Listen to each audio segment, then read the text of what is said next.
Um, but yeah, so I write with Marty too for Rum Bunner, and Marty said you did a podcast with them, didn't you, a couple days ago?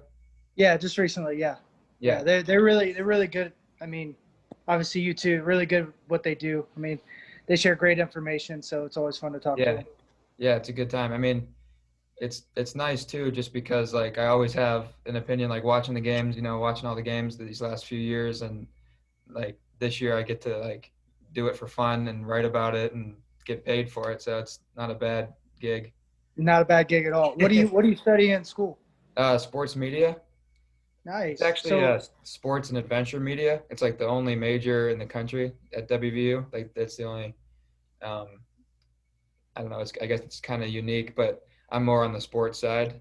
The adventure side is more like rock climbing and like mountaineering and all this oh, stuff. cool. But yeah, I'm Yeah, more leaning towards the sports side. But yeah, nice. my goal is to work with the Pirates someday in some type of fashion. Um, I like to write a lot, so like I mean maybe being like a beat writer, but I kind of want to be more involved like with the Pirates organization somehow.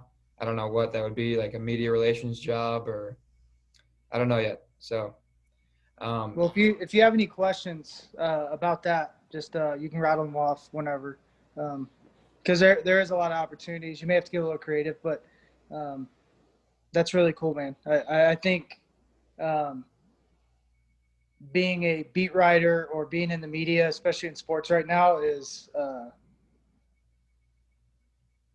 something really special. I feel like it's one of the few media outlets that doesn't get caught up in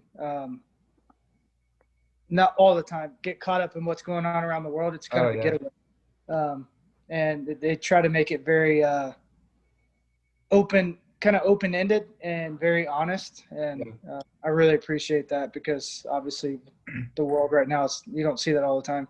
So yeah. kudos to you, man.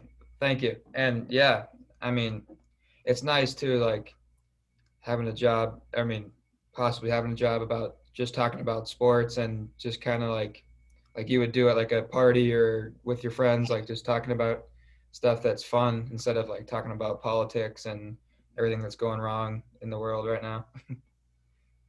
Absolutely, absolutely. And I mean, it's easy to educate yourself to see kind of how that could influence what you're doing, but you don't have to focus on it, which I think's incredibly nice. Yeah, So yeah, yeah. So it's still kind of up in the air. I like a beat writer role would be great, but like I said, I kind of want to be more involved like with the organization somehow. Like I said, I don't know what yet, but I mean, I'm a big social media guy, so maybe like a media internship or something. I think once you're entering into your junior year, you can start applying.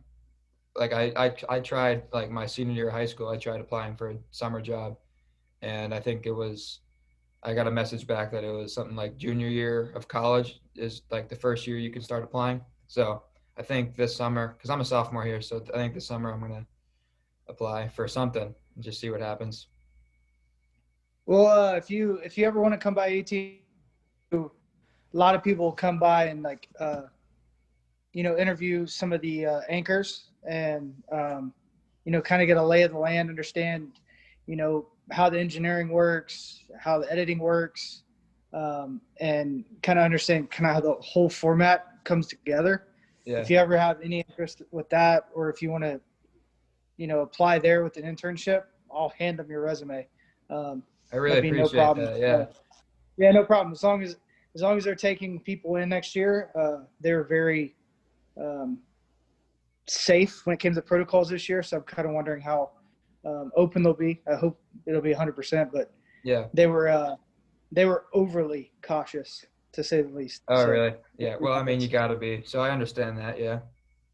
yeah, so But yeah, I mean, we've been learning a lot how like connections are really important. So, I mean, that means a lot hearing that from you. So I appreciate that. well, just try to help people when you can. That's Yep. that's the way to create a good world. Yeah. I completely agree. All right. So if you're ready to go, we can start. Whenever you are, brother. All right. And I just have to tell you that it's going to be on like a voice recording. I mean, you're good with that? Yeah, I'm All right. good with whatever. Okay.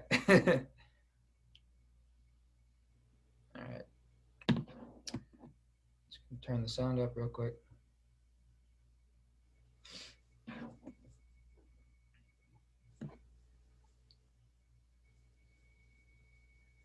All right. So Michael McKenry, obviously former Pirate and current broadcaster. Are you? I mean, I'm assuming you're returning with the broadcast team next year. Yeah, that's the plan. This year we were supposed to do kind of a split um, with myself, um, KB, and Matt Caps. We were going to split over Okay. 90 games. Steve Blast retired last year, and that's kind of how they were going to slowly integrate some new voices, some new minds into the broadcast booth. This year with COVID, it obviously didn't happen the way it was intended. So I'm assuming next year we haven't come up with any finite plans or anything, but I'm assuming next year will be very similar to how we were going to do 2020, and then I'll also have the pre and post game obligations. Gotcha. Yeah. I think a big thing that I like about AT&T, like I'm from Pennsylvania. I don't know if I mentioned that, but so I get to watch I every could have I game. could have I could have guessed Yeah, with all yeah. the pirate stuff. Absolutely. Yeah, so I mean, I get to watch all the games. They're on the local channels and stuff. So it's nice seeing like former players and all that, like doing the post game, pre game, and like what you did announcing the games with like Greg Brown and those guys. It's cool to see it from like a player's perspective too. I always appreciate like hearing that because you get a big like a better sense of kind of what's going on. I think so. I like that. I think a lot of sports are going more towards that like player perspective, and I think that's important too, especially like younger guys watching sports, getting a feel of the game and stuff like that. I think where, especially baseball. I mean, we can talk about all sports, but especially baseball right now, it has a demographic that's um, more probably our parents' age, maybe even a little bit older than your parents, and that's the commonality of people that watch the games day in day out. And the game is very different than it was even 5 years ago because there's more strikeouts, there's more walks, there's more home runs. So you're almost waiting for that big moment. And the way life is, it moves so fast. So being able to have people that can break down the game in real time, be able to look at things a little bit different, can hopefully bring in some of the younger audience, and to be able to teach people the little nuances of the game. I mean, that was my number one thing when I took the job at AT&T. Is I remember being a kid, not being able to afford, having lessons, Right. two, Yeah. 3 days a week, Yeah. Same like my here. friend, like some of my friends could, that I played summer ball with, and I tried to grab knowledge everywhere I could. Just any little nugget I could grab a hold of. Ooh, Ken Griffey does this in the off season. Ooh, Right. I'm going to try this. And some of it worked, some of it didn't, but just having that ability to find it. Obviously, we have social media, we have a lot more to look at now, but having someone with some credibility and some knowledge that backs them up in what they're saying on AC Yeah. or any other sports network, I think is really important, and it gives an opportunity for kids to learn. That's why I fell in love with the opportunity to do do the stuff on AT&T, and that's why I always want to try to do as many teaching moments as possible. We call it the mechanics, which I Right. love.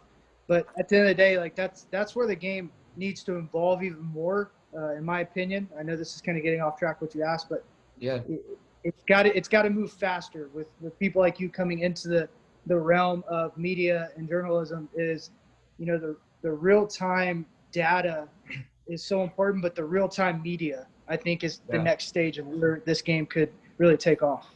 Yeah. I think so too. I agree with that. I think like the younger generation is kind of important for baseball, obviously, and I think too like what you said with breaking down the mechanics and stuff, it like attracts more people to the game. I think also too like you see like Fernando Tatis and all these guys who are full of emotion and stuff. I think that's good for baseball. I mean, I don't know how you feel about that as a catcher. Like if someone's throwing their bat after a home run, but some of these guys bring a whole lot of energy, and I think that's key for bringing in some like trying to get people to watch and bring more attention to the game.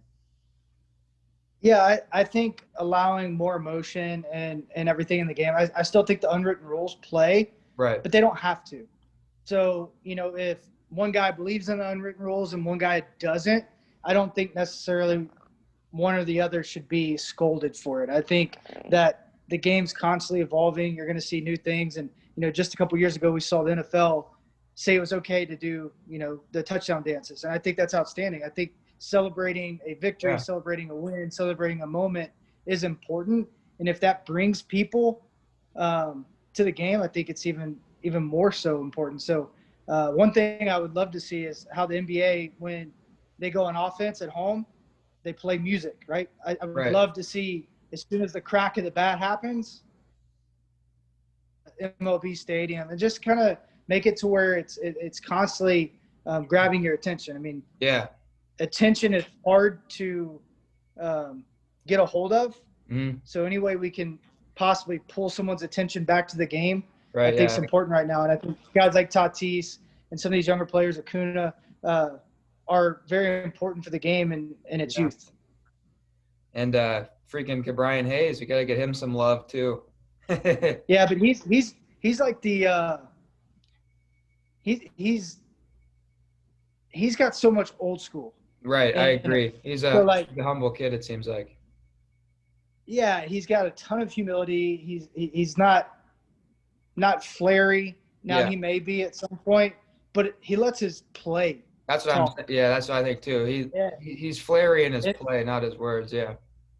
yeah. Like I don't think people realize how good he is at third base because he's so fundamentally sound, and it's cool to see that because I think the game is constantly ebb and flow, and you're gonna see the culture come into the game, which I love, but you're also gonna see the um, history and the old schoolness and the grittiness come back into the game too. Right. I think that's where it ebb and flows. Is it kind of goes with the culture, but it never loses its tradition and its grit. Right. Yeah, I think he's great for the game. He's a fun guy to watch. Agreed. All right, so getting into more about you. Uh, so I told my professor that I was able to get an interview with you, and I mentioned the fort, and he was all about it. He was so pumped that the fort was getting interviewed. So can you tell me like where that nickname came from? So I took a lot of pride in catching. Always made it my first priority to take care of the pitchers. And one way I thought that was very important was to keep the ball in front of me. I wasn't great at everything, but one thing I was great at was blocking. And I took probably more pride in it than most. I was taught when I learned really how to catch in college, you know, don't let anything get by you. Didn't matter if it's fastball in the dirt, didn't matter. It was one of those things like don't let it get by you. And the best catchers are the ones that this is how it used to be, are never seen and never noticed. Kind of like a good umpire, right? If Yeah. you never notice umpire, he's a good umpire. So I took a lot of pride in that. I guess it, played out for Greg Brown and Steve Blass and Bob Walk, and they kind of unilaterally came up with the nickname the Fort. Um, and out of all the nicknames, you can have, I think I may have knocked that one out of the park getting I that was one, gonna and it say, yeah, stuck. I mean, yeah, it followed me to Colorado. It followed me to St. Louis. It followed me through the minor leagues. So it's something that's really caught on. I mean, it's my Twitter handle. It's kind of just been something that's become who I am. yeah. I mean, it's a great nickname. I love It really is. Yeah. it. um, and then just to kind of dive in a little bit, can you talk about your baseball career, like starting as a kid, maybe, and then like working your way up into the majors? Yeah. Was a very strong-willed kid, very ADD. Still am. So baseball was my outlet, and it became my outlet at a very young age. Um, I wanted to do it all the time. I wanted to play the major leagues at a young age. Uh, was never going to accept someone tell me I couldn't. I think that's something that is very important in life. It's a great life lesson to, understand that like if you want something bad enough, you can go get it. I'm not a big guy. I'm kind of built like a pit bull. So I wasn't quote unquote the prototypical Major League Baseball player, but just kind of worked up the ranks. High school was a great experience for me. Had one of my favorite years of all time in baseball was my senior year. We won the state tournament and ended up being second in the country. We didn't have a household drafted name that year. The next year there was a first rounder, but like we were just a bunch of dudes that loved each other and we fought like crazy, and we were all like willing to sacrifice for the team. And it was one of the best teams I can think of in my lifetime, where it was so um, completely transparent and filled with humility, and we're really a true brotherhood. I think Yeah. a lot of times there's a lot of individualness now, and there's more guys with ego, so it's harder to find that. And that was a really, really special team. And then went to college, didn't get recruited a bunch because I was too short. We didn't have analytics back then, so I wasn't able to necessarily convince people. I was better than I was. They just looked at my stature and said, "Oh, he's 5'9". Mm. He's you know, he's built like a little bulldog. I don't know." So I went to Middle Tennessee State. They were one of the only schools that wanted me to catch, and I really wanted to catch. Didn't really catch a bunch in high school early on, so went there, learned how to catch, fell in love, and then my goal was to get out of there my junior year and get drafted, and I did, and then worked up every level of the minor leagues. And it wasn't a storybook college career. My first year, I had a higher GPA than my batting average, which is never a good thing. I made the dean's list, which is great, but I Yeah. hit I mean, that's 169. important too. Yeah, yeah. So it was a great learning experience for me. I always feel like you learn the most from when you fail. So you process that through, ended up pushing out, getting into pro ball, and that's where the journey really began. And I went from Washington State and went throughout the country and went out of the country to play. I played in the winter and until from '06 to 2010 when I made my debut with the Colorado Rockies. It was a wild adventure and a journey that I'll never forget, and met some incredible people along the way. But I think a lot of times the minor leagues is overlooked, and how cool the journey really is. And something my wife always told me, and we got married in '08, 2 years after I got drafted. She went through the whole journey with me because we were dating in college. Is she said, just embrace the journey, enjoy today. And that's something I try to embrace every single day, Yeah. is focusing on the present moment, not worrying about the future, not worrying about the past. Can't control either, but I can control right now. And that made me really enjoy my career. Yeah, that's awesome. I mean, like you said, enjoying the journey. That's a great way to look at not just life in general, but like one day at a time, like every day. Yeah, it's definitely Right. great to think about. Um, and then so stepping out of your playing career, I think a lot of guys, I mean, I don't know, but a lot of guys after their pro career, when they retire, tend to miss the game. But for you, you're still involved with the game. What's that like going right from being a player to a broadcaster now? So in 2017 was my last year in baseball, playing wise. I played in AAA for Tampa Bay Rays. First year since 2009, I'd played a full year in the minor leagues. Um, and I love moments of it. I kind of became a mentor and someone pouring into the younger guys more than I did, someone that was trying to extend their career. And I kind of saw that my love for that was growing, mentoring the young guys and, wanting to know more about the game with analytics and whatnot. So, you know, once that season ended, we won the national championship. I had a lot of thinking to do, and an opportunity came about with AT&T, and then teams started calling. I went and did the interview with AT&T. I got the job. They gave me 6 weeks, which was amazing, to make my decision whether I wanted to play or whether I wanted to go to AT&T.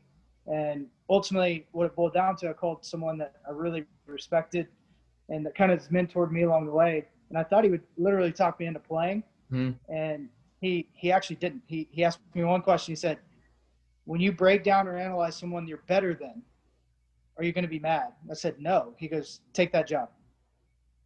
He goes, "It's going to be a springboard into anything you want to do, and if you end up staying there, I think it's something that you're going to be able to, you know, feel a lot of gratitude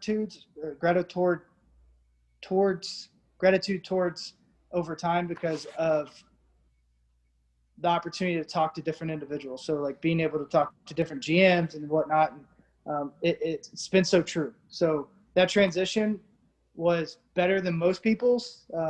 I knew with my personality, I needed to somehow transition into something. I didn't know it was going to be media. I definitely didn't think I was going to be an analyst. If you would have told me when I was in high school that I was going to be on TV speaking to a million people, I told you you're nuts. I hated speaking in front of people. I was very quiet. I was kind of stupid funny, but I was a guy that kind of kept to himself most of the time. Got out of that shell, and now I'm on TV and doing things I never dreamed I would do in the booth. So once again, it just shows like you should be asking why not instead of why or I can't do that. You should always say, well, why can't you do that? You know what I mean? And that's something that has kind of been the story of who I am. I never once put a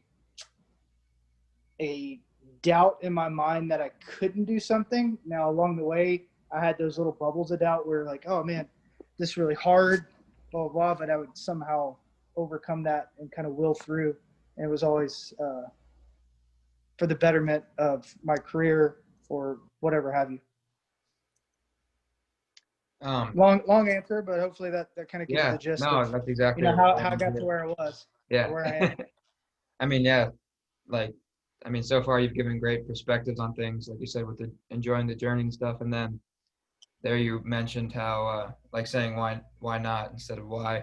I think that's important too. Like, if you want something, you got to go get it. And I think that's a great thing to, like, mentality to have. So, yeah, that was good. Well, at the end of the day, and this is something for you, is like, you know, too often in today's society we look at it as like we should get or we should have or this where like, you know, you almost have to have that like mule mentality, right? Strap on the straps and start plowing the field. Right. And when they take the straps off and you have that freedom, run for it, right? But Yeah. like we want the freedom before we actually put on the straps. And too often that's just a terrible outlook to have. If you put in the work and you learn and gain knowledge, which turns into wisdom, eventually you're going to look up and be like, man, all my peers are gone and I'm in a place I've wanted to be, but there isn't a lot of people around Hmm. because I put in the work and they didn't. And you'll see that over time and you'll see it play out. And that instant gratification may last for that moment. You may love it, but like that long-term, satisfaction only comes through hard work. Yeah. I mean, I completely agree. That's awesome. And it's good hearing that from you. I mean, it's definitely important. It's something that I need to start doing. I mean, sophomore in college, this is the time where I gotta like start going. Like this is it. So I mean, it's definitely a good thing to look at. And you are doing it. You're doing an interview right now. You're doing a good I job. mean, this is so cool for me. I mean, this is just a start. I mean, this is the first one for me. So I've never done anything like this before. I think it's so cool. So before we even finish, I got to thank you for that. But Yeah, no moving problem. on. Um, So as a catcher, I'm sure you can appreciate and see a great pitcher when you see one. Um, this is more of the fan in me coming out. But have you happened to see any of the Kumar Rocker highlights or any of his tape? Because Pirates probably have the number one pick, and I think he's the top guy. I wouldn't say that for sure, but what do you know about him? And would you consider him the top priority? Uh, yes, I wouldn't consider him the top priority. I would consider what they did yesterday top priority is the free agent signings, international signings, Right. and kind of under the radar. I think Kumar Rocker is your Christmas present. You know what I mean? Like, Yeah. hey, you were a good boy this year. No, it didn't go the way you wanted it to, but here's your new um, PF Flyers, right? Yeah. He's really more like a Bentley, but Kumar Rocker is really special. I live in Nashville, just below Vanderbilt. I think every guy that comes out of Vanderbilt, and I can't, I say almost, I'll say almost Mhm. because there's always an oddity. You can't always speak with complete certainty. So almost every guy that comes out of Vanderbilt has humility. They're humble. They work hard. They understand the game. They're advanced in their knowledge of the analytics and how to use them. So I think just having the tag Vanderbilt is a plus. And you're seeing more guys like Walker Bueller, Sonny Gray. I mean, you go on and on with throughout the league of guys that have come from Vanderbilt and get to the big leagues pretty quick and have a ton of success. So I think a guy like Kumar Rocker already has that advantage. Plus, he has elite stuff. And when I say elite stuff, he's a guy that could walk on the major league diamond and pitch tomorrow. Yeah. He's a Stroudsburg type. He's doing things in college that aren't normal. There's good, and then there's what he's doing. So being able to get a guy like him quickly expedited to the big leagues, maybe if all things go well, a year max. I would hope maybe get Yeah. him up there as soon as possible. The way these guys get paid nowadays, $8-9 million. That's going to be the second highest paid player in the Pirates team next year. So when he gets drafted, you want to get him to the big leagues pretty quick. So, Yeah. um, yeah, I think it's a bonus and a Christmas present from a really tough year. Yeah. I mean, that's one positive to look at. I mean, it was a tough year, like you said, but I mean, I think the pieces are there. I mean, we have a lot of young talent, and like I said, signing a guy like Rocker would be just another piece to the puzzle. Um, so yeah, I mean, I think the offseason is going to be important, and I'm excited to see what happens.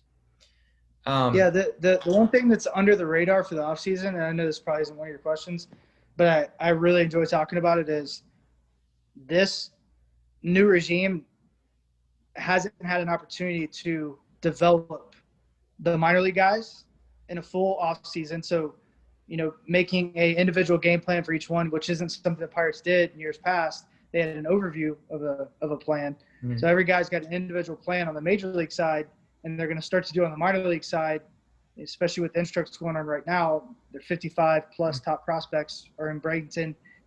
They can use all the technology and advanced technology to really to an incredible finite point, grab a hold of where these guys can get better and identify who they really are as players.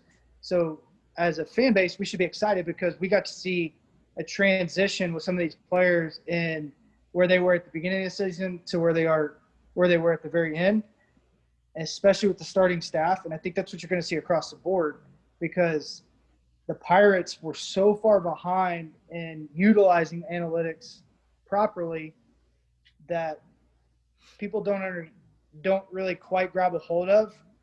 Some guys are going to take a quantum leap in their developmental progress because you're going to find guys in the minor leagues that were throwing sinkers and they should be throwing four seamers because they're high spin guys, high angle guys, and all of a sudden they're going to go from a 6 ERA to a 2 ERA Yeah. throwing 98 instead of 93, and you're gonna be like, what just happened? And it's just because they weren't given the keys to the engine they're supposed to be using. They were given the keys to the engine that the organization wanted to use, right? So I'm really excited to see kind of how they put all that together.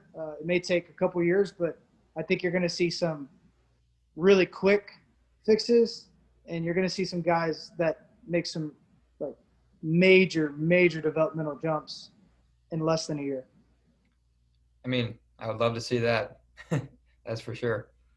Um, so speaking of being a catcher, uh, I want to talk about Jacob Stallings a little bit. I think he goes unnoticed a lot. When, in my opinion, he's proven to be one of the best defensive catchers in baseball. And also, I mean, last year in a shortened season, in a season where a lot of Pirates batters struggled, but he was consistent throughout the whole year. Um, what do you see in his game that maybe resembles your game or that stands out among other catchers? Well, the catching position's changed a lot, even since I I was playing. I mean, you're talking about 3 years, and the way it's evolved by the value system, the value of receiving is much higher than it was when I played, and then it goes to blocking. In my opinion, it goes to being able to call a game, which may be more important than the first two, and the last is throwing. When I was in the major leagues, throwing was the number one evaluation, which is kind of a oddity nowadays. I mean, guys aren't running. There's not a lot of throwing going on. So I think that's first. The value systems changed. Jacob Stallings was aware of that a couple years ago. He was always been a good defensive guy, was really known for his glove over his bat. And he saw that his numbers weren't very good when it came to strikes to runs saved. So he made a couple changes, and it really played for him. So when he got that opportunity after he got designated last year, he grabbed a hold of it and ran. And I think one thing you said that I think is a hidden tool in today's game is consistency. You know what you're going to get. I mean, next year, you're going to get a plus defender. Now it's above average. He's going to be have a plus in the strikes to run saved. He's going to throw out 25 to 40% of the runners. He's going to call a good game, and he's going to be a leader in the clubhouse. So those are things that for a fact are going to happen. So then when he once again hits 255, 260, adds in some huge, plate appearances late in the game like he loves to do, and then, hits a couple homers, his value goes up even more. Right. So Right. I think the consistency of who he is as a person and the consistency of who he is as a player is his biggest attribute, because in a game that's very roller coaster right now, if you're watching playoffs right now, Stanton was hurt almost all year, in and out of the lineup, didn't do a bunch, and now he's got like 38 homers in 4 games. Yeah. I mean, it Crazy. showed the roller coaster of the game. I mean, yeah, his value is peaking at the right moment, but that's where the game's crazy. And when you can have guys that are consistent, like a Nelson Cruz, the Yeah. guy's done the same thing the last 6 or 7 years, and he's 41 years old. Yeah. There's so much value in that, because when you hand him a paycheck, You know what you you know what get. you're paying for. Yep. Right. And that's where Stallings is right now. Is he's top 10 in just virtually about every category for a catcher, and having that value is, I think, something that you can't value on. I mean, really, to be true about it. I mean, it's just a really special thing to have nowadays, because it's so inconsistent. Yeah.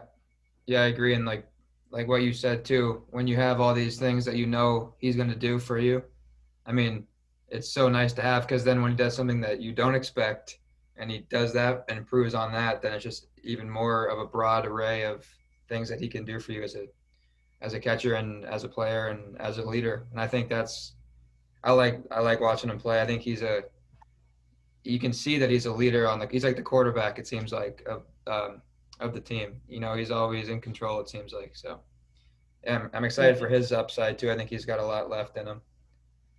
All right, now jumping back to you, the question that I've been most excited to ask you about is, well, I'm a big Greg Brown fan. I think Me too. his calls they are just awesome. Like some of it, for example, like the Cardinals games that he's called in 2015, the wild card chase and all that. It makes baseball fun. Like what you said, it is like what we need right now. Like he makes baseball fun.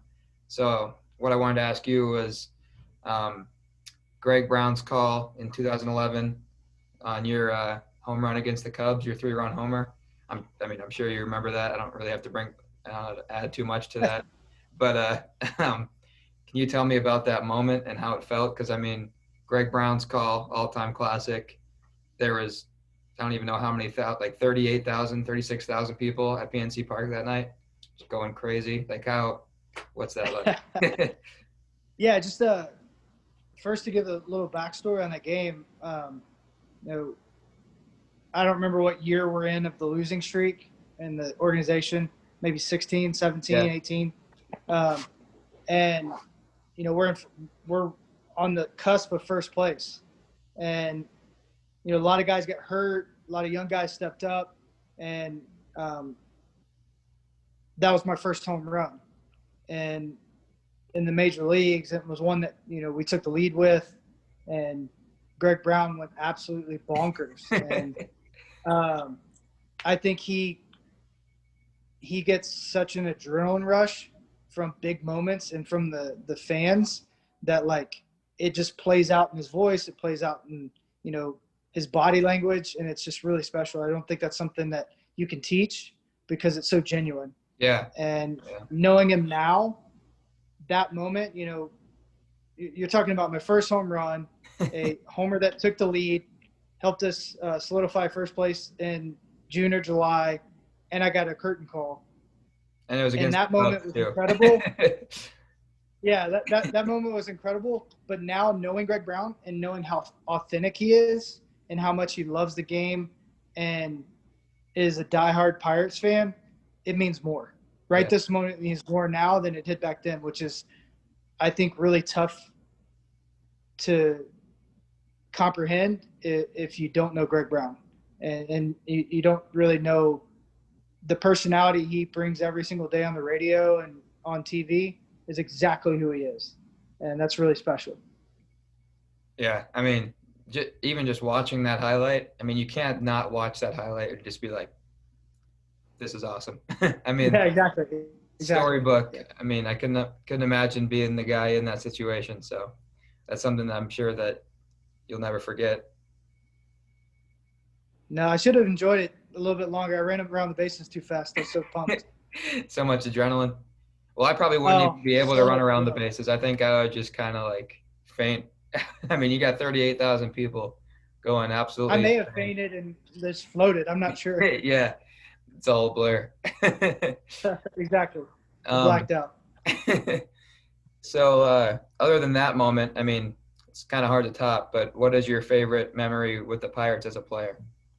And if that's the Oh, the moment, black. then Yeah, the blackout game. yeah, Even I was in 2013. I tore my meniscus in half in Miami, and I was on the shelf from the middle of July on. But the staff asked me to travel with the team, and just kind of be a liaison of sorts and uh, be in the pitching meetings and stuff like that. So it was really special for me to still be around the team. A lot of guys, when they have a season-ending injury, they get sent home. So being there was special throughout that chase. And then when we got to the wild card game against Cincinnati, I was a day or two out from being off my crutches.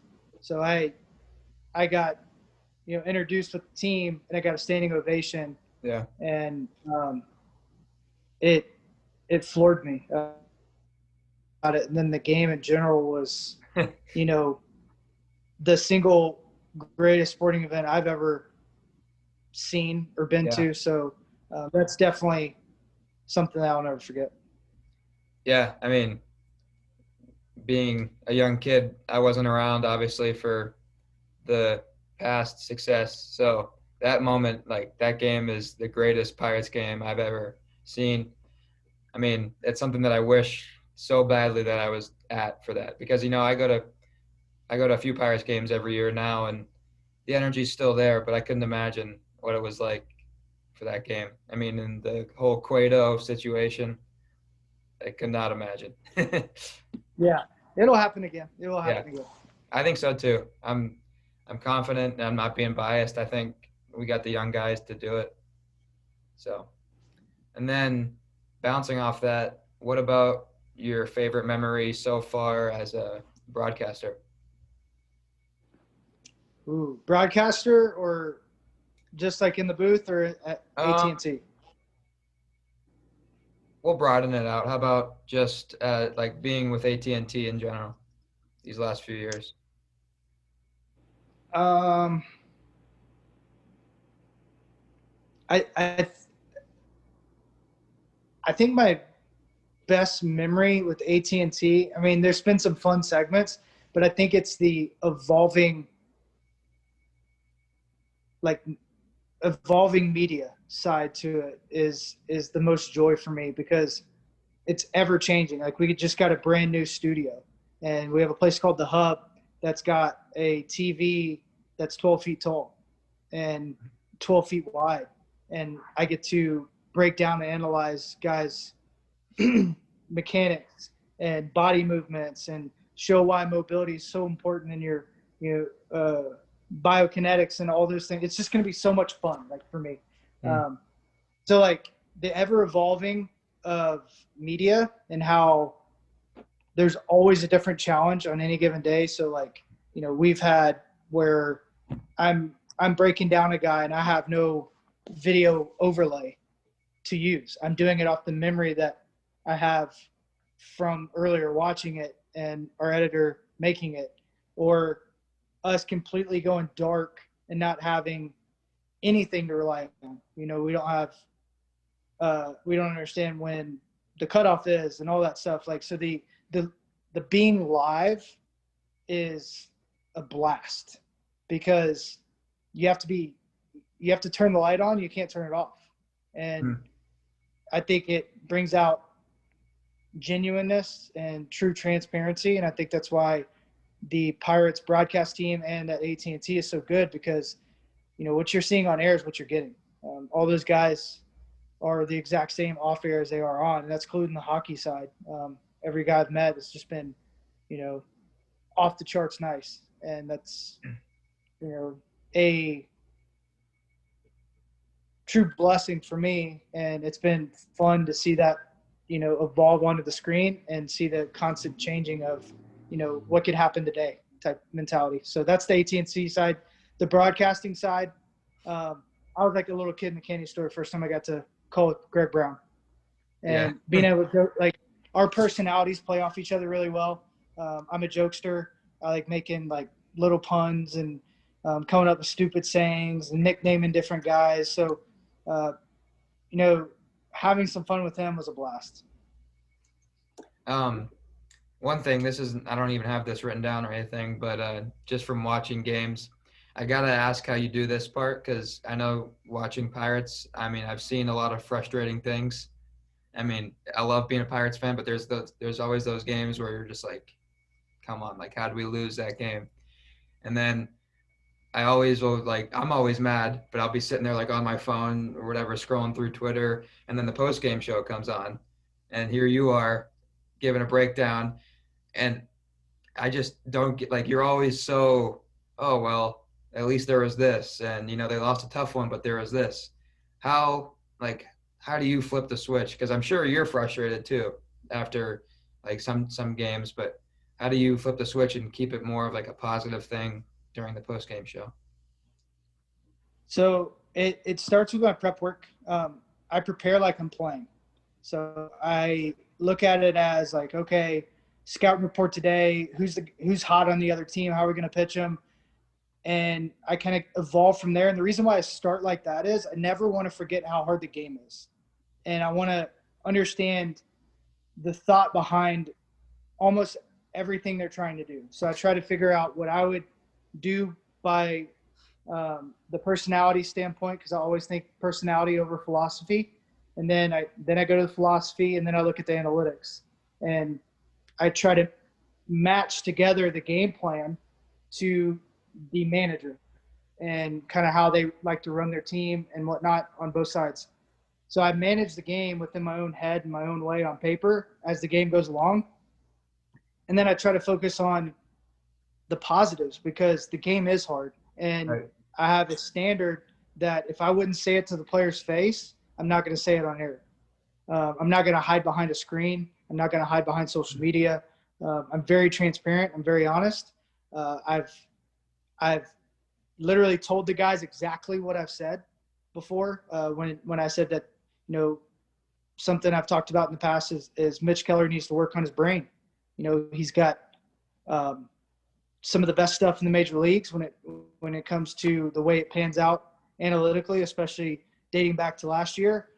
It's just how does he use it? What's his mentality? And we're watching guys right now, like you watch Clevenger, you watch Cole, you watch these guys that have elite stuff. They have a swagger about them.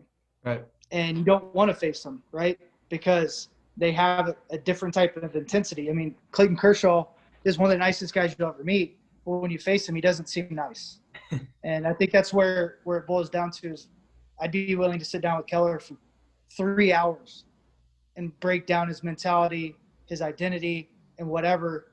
I think that's what I try to play into the pre and post game shows. It's easy to make a statement and say, "Oh, these players suck." Yeah. Well, okay, well he's not hitting well. Let's figure out why. Let's ask like the deeper question of, is it something that's physically happening? Is it something that's in his head? Is it a mobility issue? So I look for the deeper questions to find better answers to provide, better product to you guys, the fans, Right. because I think what you guys deserve, I think that's what the players deserve, and it's way more enjoyable. It's no fun being negative. It's no fun being bitter. It's not going to help anybody. And I've always, my entire life, thought like if you have a problem, it's super easy to say, oh, there's a problem, but the Mhm. people that get to work and make action happen and fix that problem, those those are the people you want to follow, and that's what I try to do on a daily basis. Yeah. I always think the same thing. Like you mentioned, if you wouldn't say it to a player's face, you wouldn't say it at all. So, like when I go to type post game article on a loss or something, even though I'm frustrated that they lost, I'm always like, well, this is my team. Like I would never like you see guys on Twitter like calling people out like so and so should have done this. Like, okay, you're also sitting on your couch, so like you have no say in what this guy should be doing. So I always feel like too when I'm typing, like don't be like, oh, this guy should be doing this or this guy is horrible. Like, there's no point in that. Right. So Right. And something deeper to that. I wasn't going to go here, but this is so true. And at the end of the day, they're human beings. They just happen to have a jersey on and right. they have a platform. And I think sometimes we forget that, guys have issues going on behind the scenes that we don't know about. And that could be affecting, even though you don't want it to, and it probably shouldn't, that should be their getaway. The reality is we're human beings, right? We can be affected by anything that you can be affected by. Like if you had a Mhm. bad day at school, well, maybe Brian Reynolds had a bad day, and something's going on in his home life that carried over a little bit, just a little bit, and that's all it takes because these Yeah. guys are the best on the planet to mess with his game that day.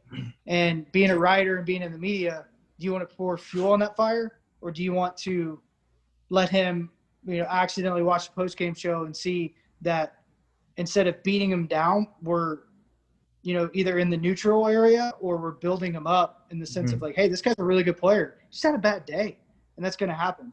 And I think also the last thing is where's your value system? Where are your morals, right? So if a guy does something that disrespects the game, he's allowed to be called out, Right. right? He's allowed to, and I say that all the time. Like if the guy doesn't hustle, if he takes advantage of the game, or if he disrespects the game and stuff like that, I think it's okay to say, you know, that he did that and represent your actual beliefs if they have true meaning. Right. I don't think you could put your feelings out there. You have to put facts to it. So I think that's important too. But it's once again, if you're not willing to say it to the player's face, hey, dude, like, why aren't you running down the line? If you're Right. not willing to say that, you shouldn't write it. Yeah, I agree. And you'll be Especially respected. You'll be respected by every single player and every single coach, and you'll get more insight and better stories because of that. I promise. Well, yeah, that's definitely good to know. And I think, like you said, on morals, like I don't even think I'd have it in me to just go on to a rant about another player. Like these guys are major league baseball players. Like I have what I'm saying. Like I don't know. I have no right to clown on someone like Brian Reynolds, who is a stud and is doing everything he can to help the Pirates win. So like that's what I always. That's everything that's always going through my brain. Like why would I have anything bad to say?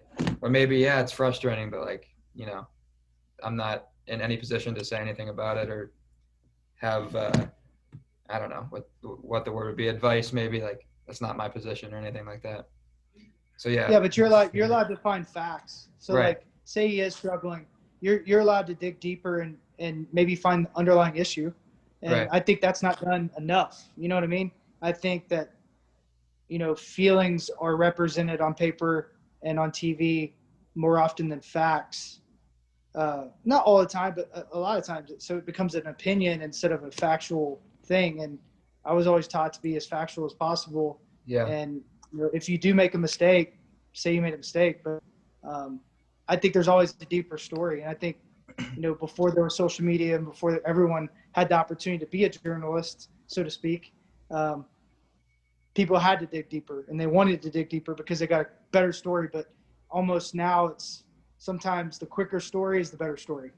So I think there's a balance there of, being quick and being deep. I think an investigative sports journalist that digs really, really deep writes an incredible story. And I think you can have those quick stories too that, are more opinion based, but not beating down the players. Yeah. Yeah. I agree. I mean, and that's good. That's a good way to look at it too.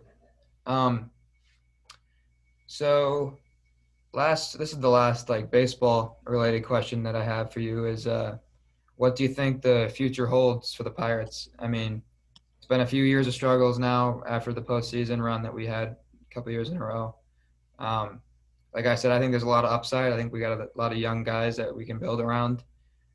What do you see down the road? Like do you see success coming soon? What do you think? I see a light at the end of the tunnel. That's If you exactly look at what Yeah, if you look at the Blue Jays, right? They made the playoffs. That's where Ben Sherrington was, and you look at their team. Very, very young core of guys that are fun to watch.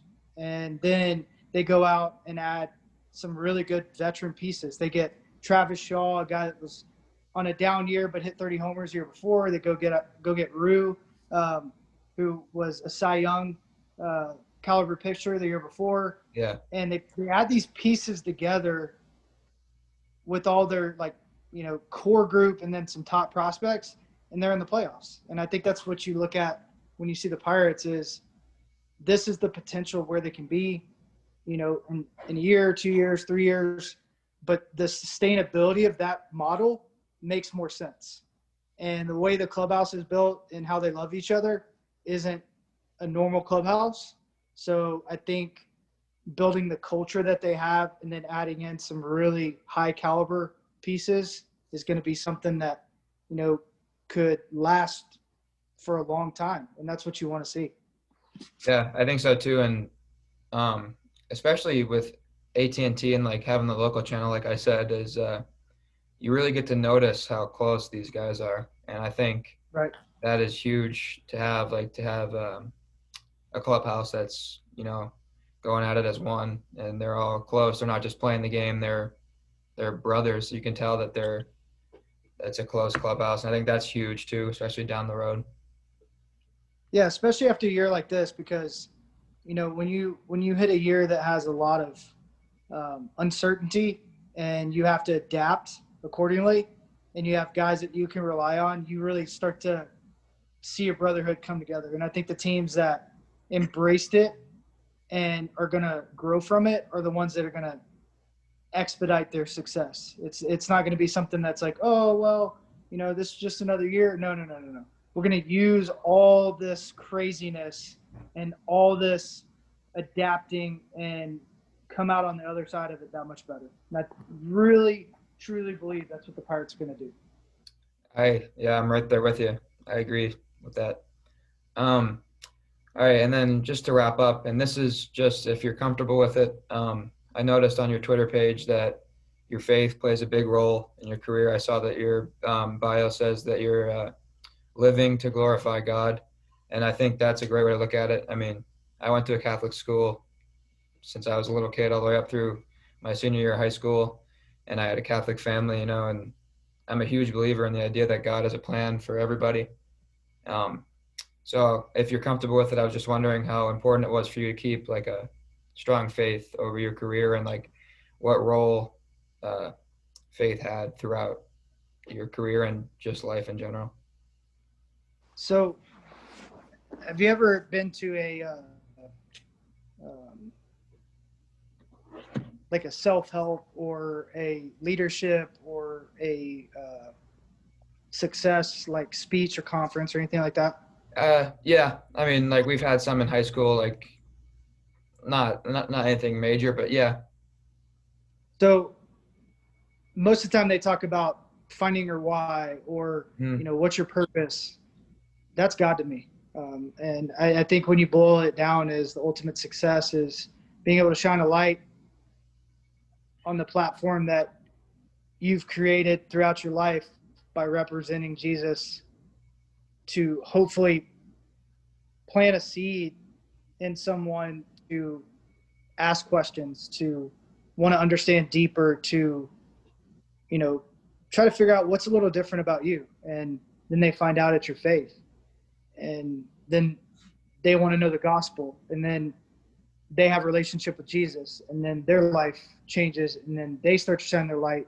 And they start to build a platform to speak to the masses. And I think that's what it means for me to glorify my God or glorify God in everything I do is um, no matter what I'm doing, I want to represent Jesus because he laid down his life for me. I didn't deserve it. And if I can give a 1 millionth% of his love to someone, I want to. I mean, perfect love is what Jesus did on the cross. So um, that's my daily reminder to, you know, be just like Jesus in every way I possibly can, knowing that I'm going to fail constantly and that I can fail because of grace and I can show people that I don't have to be perfect because of him.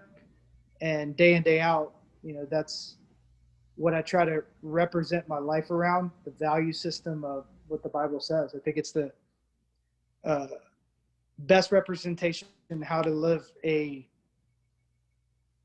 great, meaningful life. And any type of wisdom you could ever want, whether you're a believer or not, you can look back at the stories in any given moment and it's like a living organism. It just jumps out of the page with some incredible knowledge to apply to your life. And I hope and pray that, when I'm dead and gone, that, I walk to the gates of heaven and he says, good job. Yeah. Like, well done. Proud of you. Come on Yeah. in. Let's go party. Cool. Let's roll. Yeah. I mean, So that's the end I goal. think, yeah. And it's something that I'll never be shy about and I'll never be hushed about. I want to scream it to the rooftops. That's why I have it on my Twitter. That's why I mention it on air because it's not just something I represent. It's who I am. Mm. I mean, yeah, that's really good. There's not really a better way to describe it than what you just did. I mean, I can barely put it into words how I feel. I mean, I'm still young and trying to grow in my faith, but yeah, like what you said is how I feel too. And like, especially practicing what you preach too, like, in my opinion, like, I feel like I have a strong faith, but I also think I can grow. I can always do Oh, more. yeah. So, And two, like, I think you don't have to put it in words. You're a writer and you're always going to look for those perfect words. You're never going to find it. It's just the representation you have daily. Have you ever heard the term of pick up your cross daily? yep. That's what you do day in, day out. You pick up your cross. You know that, hey, I'm going to do everything in my willpower to try to be the best representation possible, but knowing that you're going to fail. But you can fail with that humility and that grace and understanding that, like, hey, listen, like, you don't have to be perfect. I'm not going to judge you. I'm not going to do it. I'm just going to love you. It doesn't matter who you are. It doesn't matter where you're from. It doesn't matter what you believe. I'm going to meet you where you're at because that's what I'm like called to do. And I'm going to be open-minded and we're going to sit down. We're going to have a conversation. We're going to, just embrace each other as human beings. But the one difference is you're going to see something different in me because of that humility, because of that faith, because of that grace that I have. And that's when the seed's planted. And something that I love about um, thinking about it in the sense of like some people want to like bring people to Jesus, like, oh, you need to do this, you need to do that, you need to do Right. this. I've always been a believer that like I can't lead anybody down any path. It's their choice, but I can plant a seed. And a baseball analogy for you is this: I don't care if I'm the starter, if I'm the middle reliever, or if I'm the closer. As long as one day they can see the light, that's all that matters. There's different parts of my life and different opportunities to, speak the gospel to somebody, and where, somebody's gotten saved right on spot. Other times, 10 years down the road, I find out, oh, they have a really, cool story and I was a part of it. And then other times, a couple weeks later, you just hear about it. So it's just having that ability to say, I don't care who gets the credit. It's just about, loving that person and letting them see, what we see so vibrantly, and letting them make the choice that they should make, hopefully, but that we can't control. Well, I think that is the best thing we've talked about so far. I mean, it's great No hearing doubt. your perspective on it. So, I mean, yeah, that means a lot to me that you were comfortable with sharing that.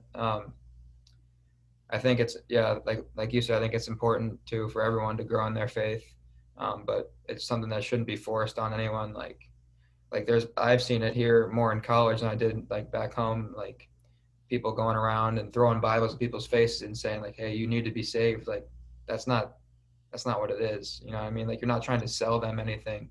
I think it's something that you just have to find, or like you said, like planting a seed. So yeah, I mean that was awesome. Yeah, Um, for sure.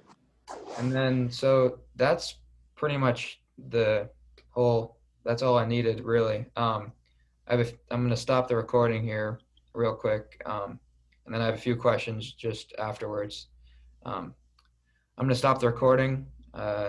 If I don't think it's gonna like end the meeting or anything, but if it does, I'll just shoot you a text real quick. But I'm gonna try stopping the recording real quick.